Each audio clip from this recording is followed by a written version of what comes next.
Noakhali মাইজদিতে housing এ প্রকাশ্যে দিনের আলোতে জনগণের সামনে এভাবে প্রকাশ্যে চাঁদা না দেওয়ার কারণে কিশোর গ্যাং সমন্বয়কেরা আমাদের সাধারণ জনগণের উপরে এভাবে ইনকলাব জিন্দাবাদ, পাকিস্তান জিন্দাবাদ মব করতেছে।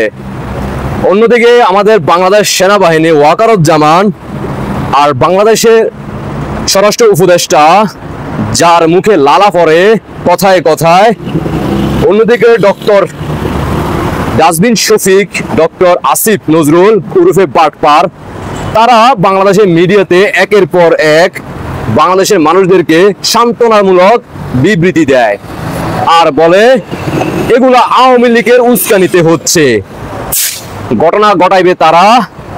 আর যখনই মিডিয়াতে আসবে তারা বলবে এগুলা বাংলাদেশের বিভিন্ন স্থানে আওয়ামী লীগের নেতৃত্বে বাংলাদেশকে এভাবে উস্কানি দিচ্ছে পিছন থেকে। মানে কখন যে আবার বলে ফেলে ডক্টর উরুফের রাজাকার বংশের সন্তান ডাস্টবিন শফিক, আসিফ নজরুল স্বরাষ্ট্র উপদেষ্টা, আমাদের বাংলাদেশ সেনাবাহিনী, তিনি তো একের পর এক বাংলাদেশের মানুষদেরকে বলতেছে আমরা সর্বোচ্চ ভূমিকা পালন করব, আমরা কঠোর এখন থেকে আর মব করা হবে না, তার জন্য পদক্ষেপ নেওয়া হবে।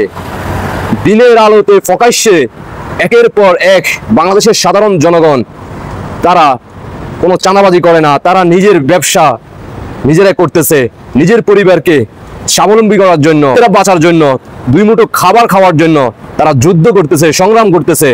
আর তাদের কাছে যখন মোটা অঙ্কের চাঁদা চাওয়া হয় আর দীর্ঘদিন থেকে যখন তাদেরকে চাঁদা না দিতে তারা অস্বীকৃতি জানায়, তার পরবর্তীতে তাদের উপরে নেমে আসে এনসিবি বনাম কিশোর গ্যাংদের পার্টি। এগুলা দেখে না, এদের চোখে পড়ে না, এরা শুধু ব্যস্ত আছে কখন জয় বাংলা সৈনিকেরা মিছিল নিয়ে বের হয়েছে আর তাদেরকে মিথ্যা মামলা দিয়ে কারাগারে পাঠিয়ে দেওয়া যায়। বাংলাদেশের জনগণ, আপনারা কি 5 আগস্টের পূর্বে কেমন ছিলেন? নিজের বিবেককে কখনো কি ঠান্ডা মাথায় প্রশ্ন করছেন? আপনারা কি 5 আগস্টের পূর্বে ভালো ছিলেন নাকি 5 আগস্টের পরবর্তীতে এখন আপনারা ভালো আছেন?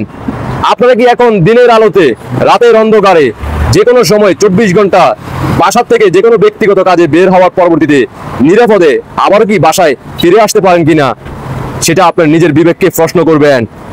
আমাদের বাংলাদেশে তো বিভিন্ন সাংবাদিক থেকে শুরু করে সুশীল সমাজেরা, নারী আফারা এবং কি আমাদের কন্টেন্ট ক্রিয়েটররা যারা বিগত 5 আগস্টের পূর্বে মাননীয় প্রধানমন্ত্রী শেখ হাসিনা ক্ষমতা থাকার সময় বঙ্গবন্ধু স্যাটেলাইট উপরে ফাটানো পরবর্তীতে, মহাকাশে ফাটানো পরবর্তীতে তারা সোশ্যাল মিডিয়া ইউজ করে তারা সেলিব্রিটি হয়েছে, বাংলাদেশের মানুষদের আবেগ ইমোশনাল ভালোবাসা অর্জন করে মাননীয় প্রধানমন্ত্রী শেখ হাসিনার বিরুদ্ধে প্রচুর কথা বলতো, তখন প্রতিবাদ করতো, তখন তারা স্বাধীন ছিল না বলে তারা কথা বলতে পারছে।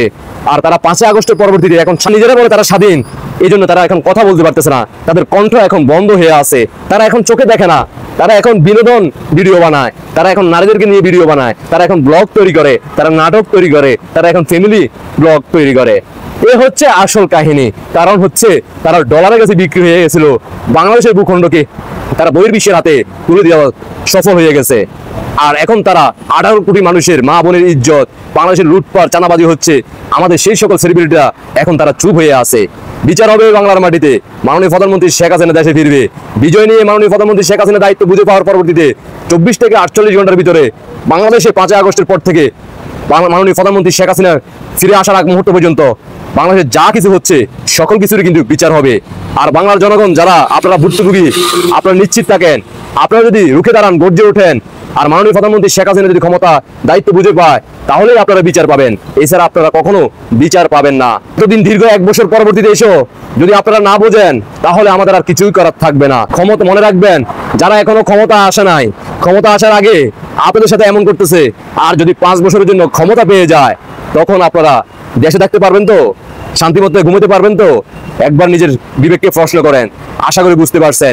আপনি যে কোনো দল করতে পারেন, একান্ত আপনার ব্যক্তিগত ব্যাপার। আল্লাহ হাফেজ।